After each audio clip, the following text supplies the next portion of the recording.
Dari kejauhan si Randy ini melihat ada sosok laki-laki. Dia ini dua orang. Nah, laki-laki itu berada di pinggir jalan. Mereka ini seperti orang yang sedang mengobrol. Tapi ketika Randy ini semakin dekat ke sosok mereka, tapi sosok itu justru terlihat semakin jauh lagi. Nah, akhirnya Randy kemudian turun. Ketika dia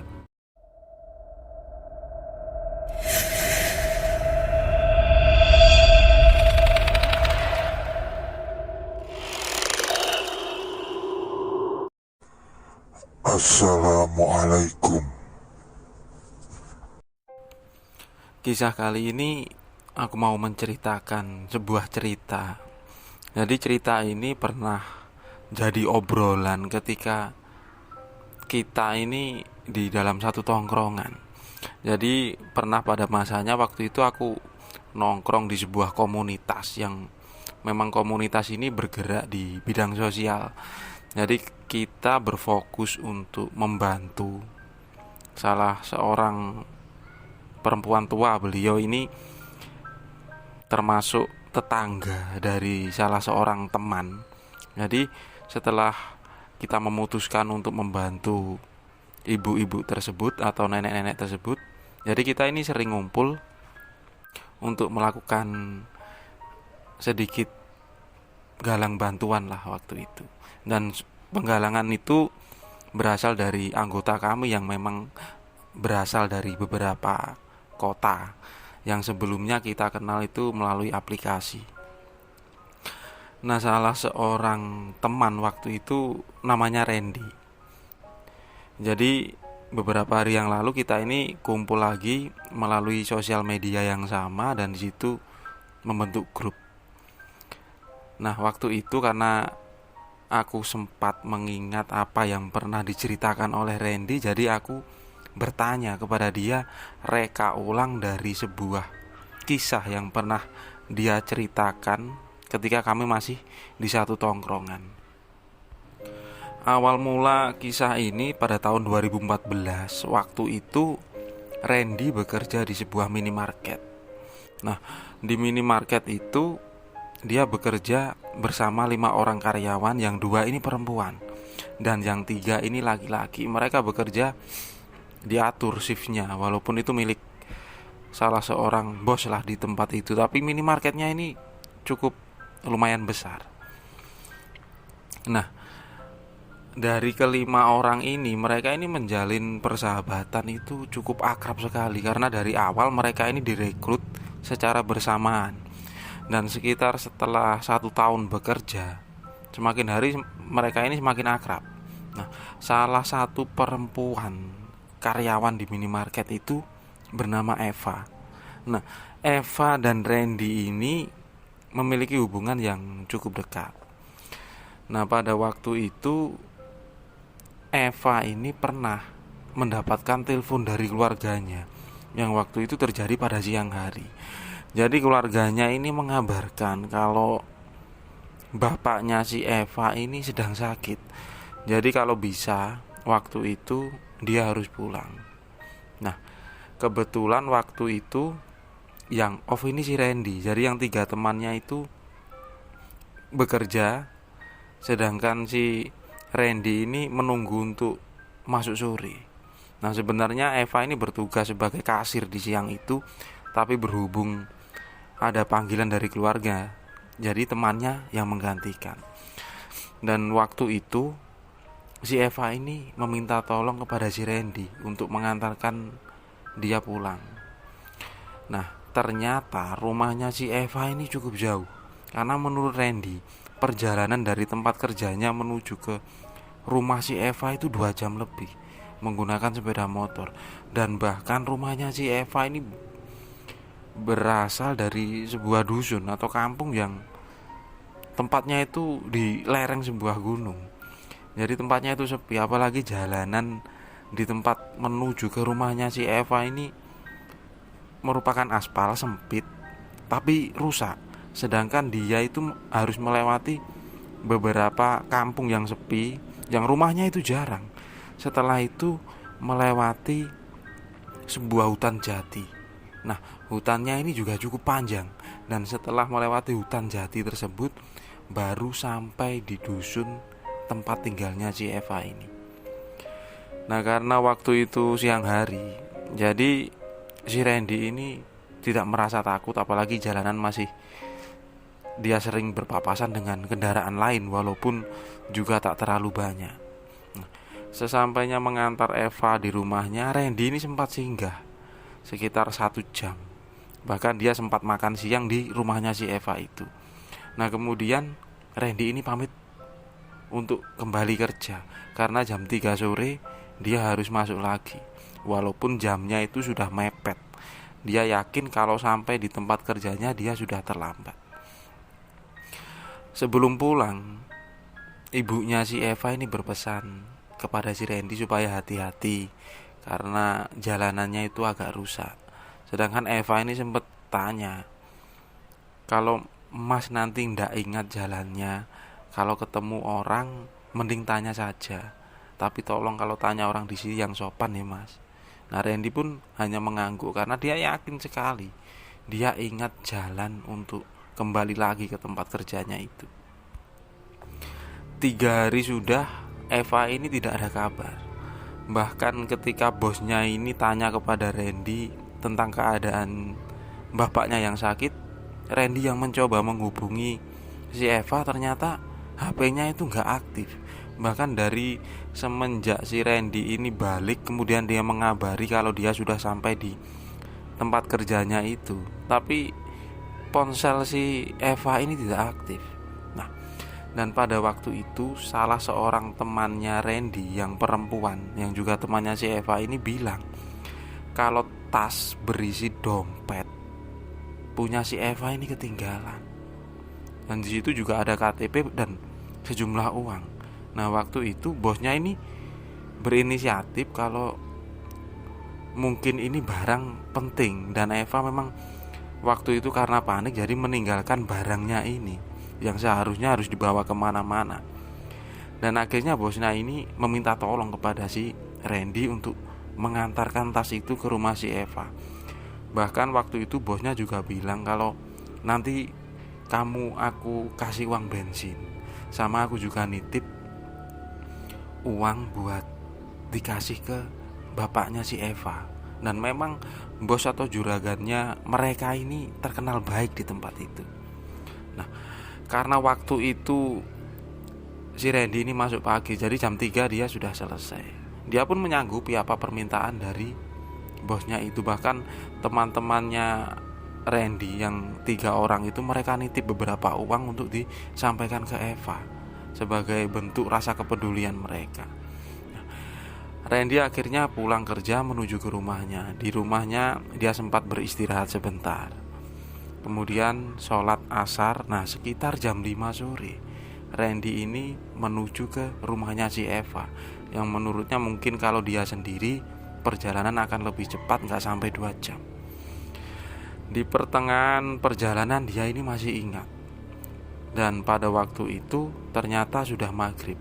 Nah, ketika maghrib ini dia sampai di sebuah simpang. Karena baru saja keluar dari jalan besar, dia menemui simpang menuju ke rumahnya Eva yang jaraknya ini masih sangat jauh sekali. Di situ jalanan sudah mulai menyempit, dan kampung yang dilewati ini seperti waktu itu merupakan kampung yang rumahnya ini jarang sekali. Nah, Randy kemudian sempat bingung karena ada percabangan lagi. Kemudian dia mencoba mengingat-ingat waktu itu, dan itu cukup lama. Akhirnya dia memutuskan untuk ke arah jalur sebelah kanan.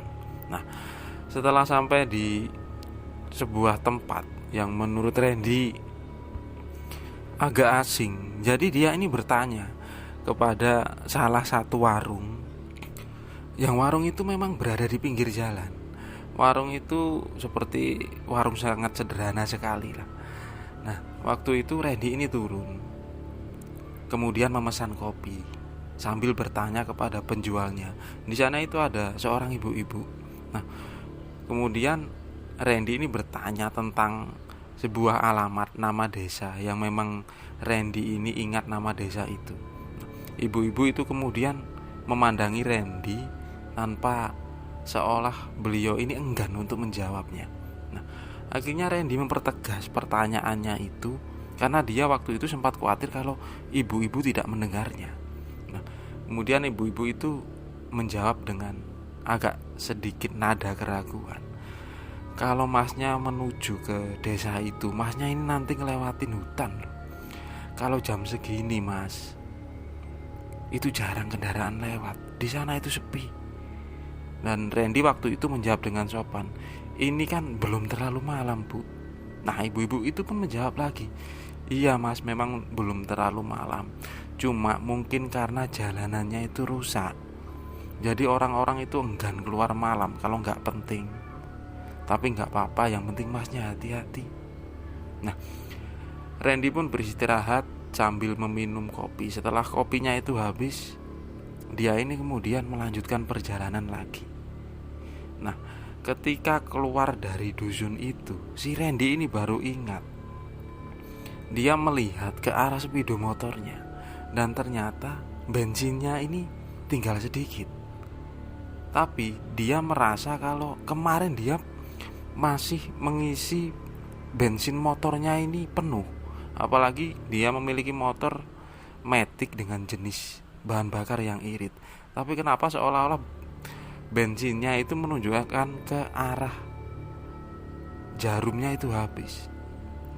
Padahal seingat Randy, setelah dia melewati kampung itu, dia harus melewati hutan jati cukup panjang, dan di sana itu tidak ada rumah apalagi penjual. Nah, tiba-tiba setelah berpikir seperti itu, Randy itu melihat ada sebuah gubuk kecil di sebelah sisi jalan depannya, dan di depannya itu ada seorang penjual bensin. Karena ada beberapa botol yang ditaruh di depan gubuk tersebut. Tapi yang menurut Randy aneh, gubuk itu tidak menggunakan pencahayaan dari lampu listrik, tapi menggunakan obor. Nah, karena tak mau pikir panjang, kemudian Randy berhenti di tempat itu.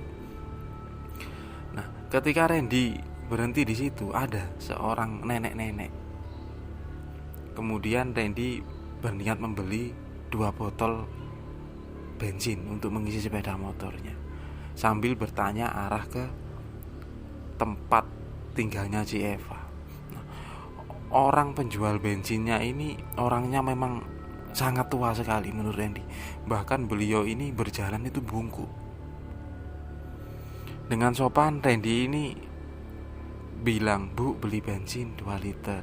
Nah setelah itu karena melihat nenek-nenek itu berjalannya itu agak susah, jadi Randy berinisiatif untuk menuangkan bensin itu ke jok motornya sendiri.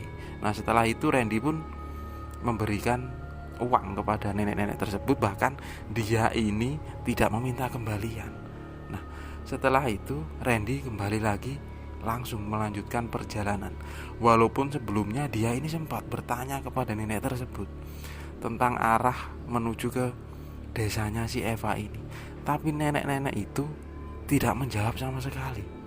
Nah, mungkin karena orangnya sudah tua, jadi pendengarannya berkurang.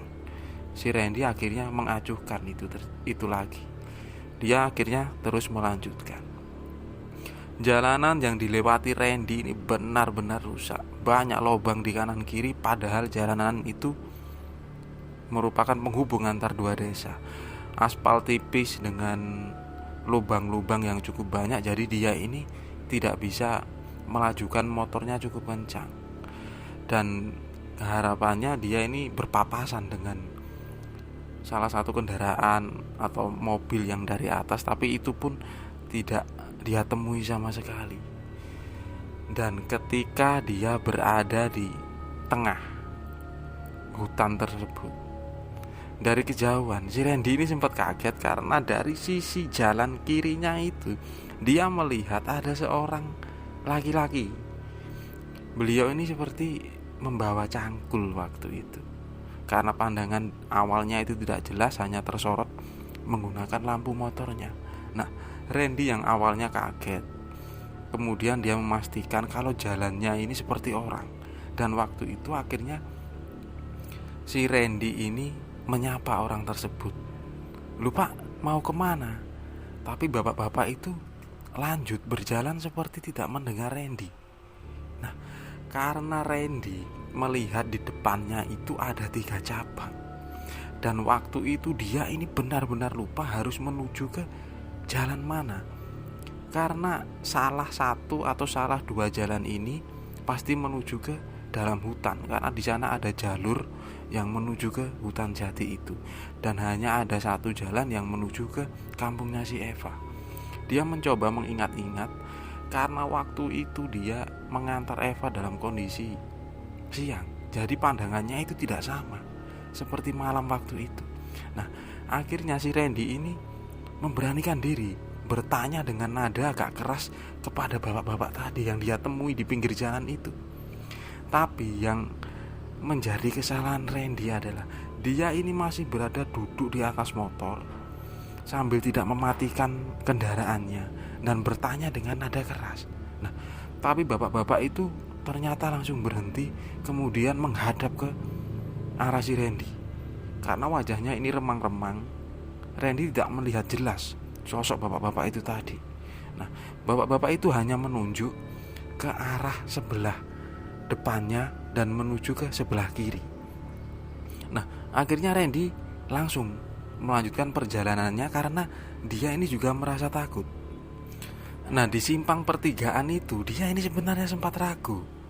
Kemudian si Randy ini menoleh ke arah belakang untuk mencari bapak-bapak tadi, tapi sosok itu sudah tidak ada. Nah, tidak ada pilihan lain, akhirnya si Randy ini mengambil jalur kiri. Itulah awal dimana malam itu Randy tersesat. Nah, ketika dia sudah mulai masuk ke jalur sebelah kiri, memang awalnya itu jalanan itu masih aspal. Jadi Randy ini yakin kalau itu jalan yang benar. Tapi lama-kelamaan jalan itu menjadi sebuah jalanan tatanan batu, dan tak lama kemudian menjadi jalanan tanah. Nah, sedangkan kanan kirinya ini merupakan pohon jati yang besar-besar. Nah, merasa mulai bingung, si Randy ini berhenti di tengah hutan di malam hari dan dia sendirian. Kemudian dia mengecek jam yang ada di HP-nya, dan waktu itu masih menunjukkan jam 19:10. Padahal waktu itu si Randy ini ketika berada di warung tadi untuk minum kopi, dia masih ingat waktu itu jam 18:56. Jadi perjalanannya itu hanya berkisar 14 menit. Padahal dia itu sudah masuk atau keluar kampung dan masuk ke area hutan itu cukup lama. Nah, setelah itu Randy ini bingung, apalagi sinyal HP-nya itu tidak ada sama sekali. Dia pun bertekad menuju ke arah jalur yang ada di depannya. Tapi jalur ini semakin lama itu semakin menyempit. Kemudian ada percabangan lagi. Nah, di situ Randy semakin bingung. Dia sempat ingin berbalik, tapi menurut nalurinya dia harus mengambil ke kanan. Kalaupun salah, nanti dia pasti akan kembali ke jalur utama tadi. Nah, di situ Randy menemui sebuah jalan yang mulai agak lebar. Tapi yang menurut dia aneh adalah kanan kiri dari jalanan ini itu terlihat bersih sekali. Bahkan rumputnya ini seperti rumput yang ditanam, seperti rumput yang ditanam di sebuah lapangan. Jadi sangat bagus sekali. Dan dia waktu itu heran. Nah, tak jauh dari itu tiba-tiba si Randy itu mendengar ada suara kendaraan. Tapi kendaraan itu berasal dari sebelah kanannya dan terlihat sangat jauh. Dan dari sebelah kirinya si Randy itu terdengar seperti suara orang yang ngobrol rame, tapi jaraknya juga cukup jauh. Nah, di situ Randy menjadi bingung. Dia harus kemana?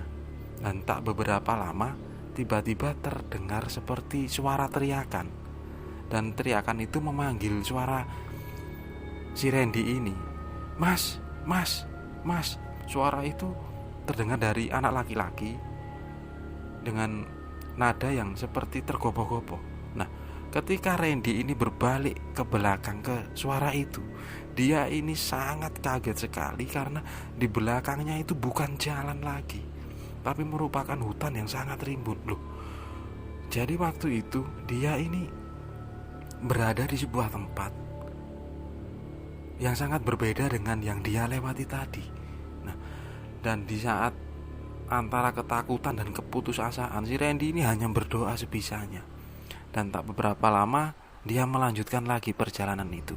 Dari kejauhan si Randy ini melihat ada sosok laki-laki. Dia ini 2 orang. Nah, laki-laki itu berada di pinggir jalan. Mereka ini seperti orang yang sedang mengobrol. Tapi ketika Randy ini semakin dekat ke sosok mereka, tapi sosok itu justru terlihat semakin jauh lagi.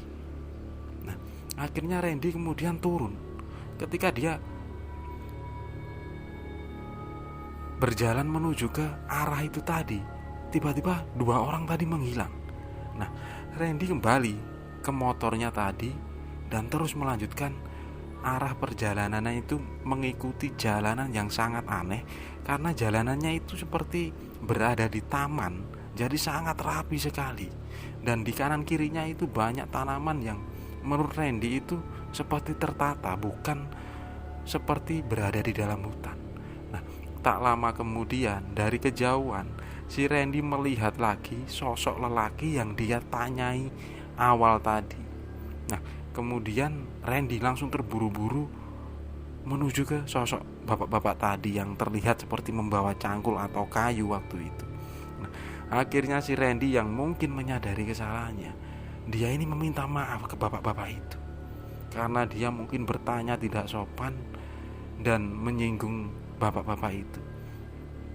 Akhirnya bapak-bapak itu hanya menunjukkan ke arah lurus. Setelah itu dia berhenti, kemudian mengambil arah ke kiri naik.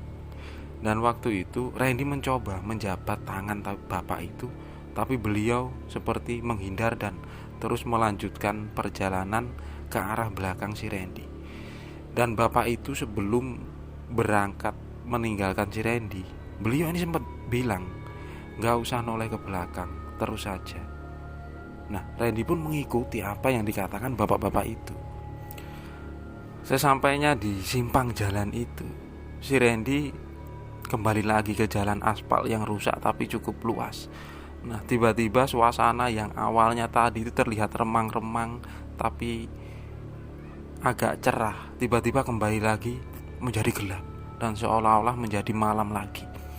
Dan di waktu itu kemudian si Randy terus mengikuti arah petunjuk yang dikatakan bapak-bapak itu tadi karena sudah tidak ada pilihan lain.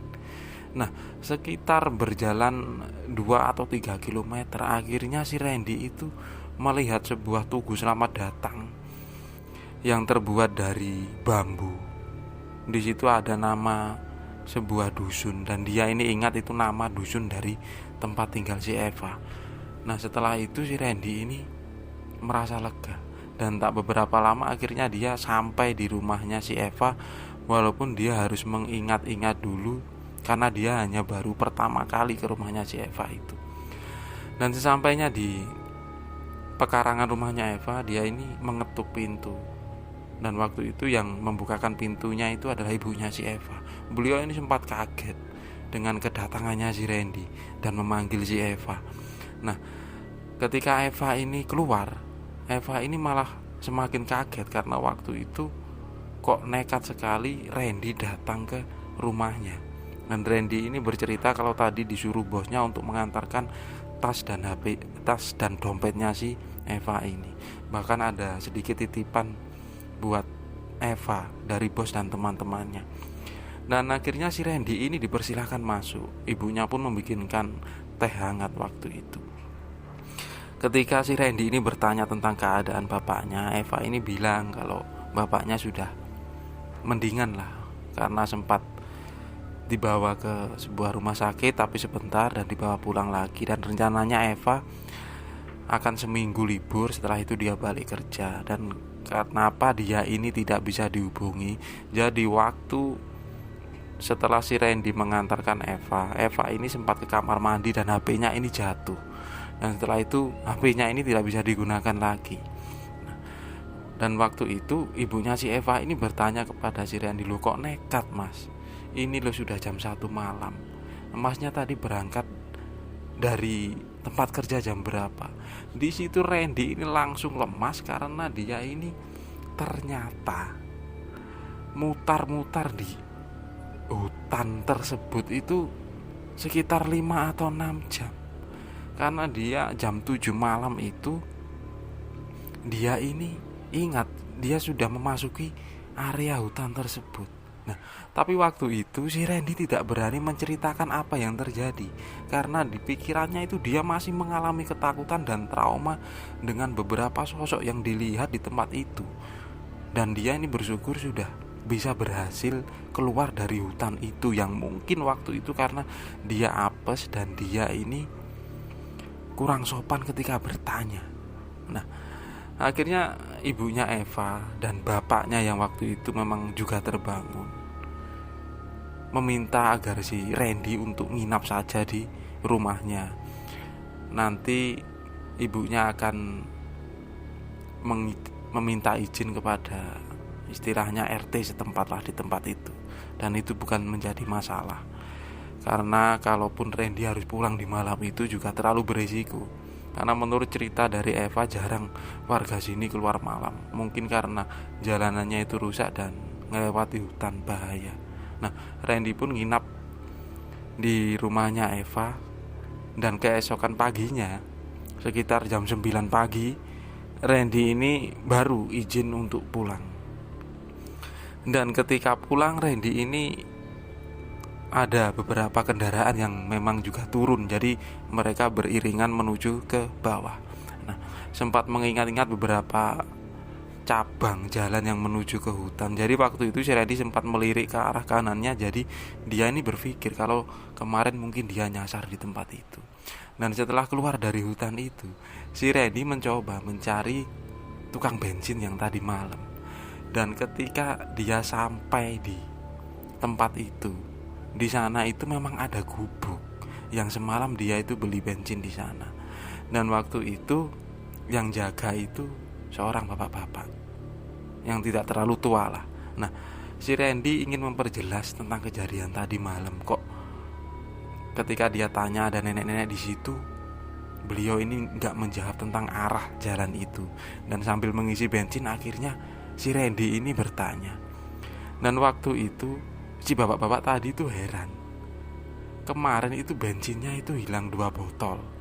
Tapi ada uang 50.000 yang ada di samping tempat uangnya itu.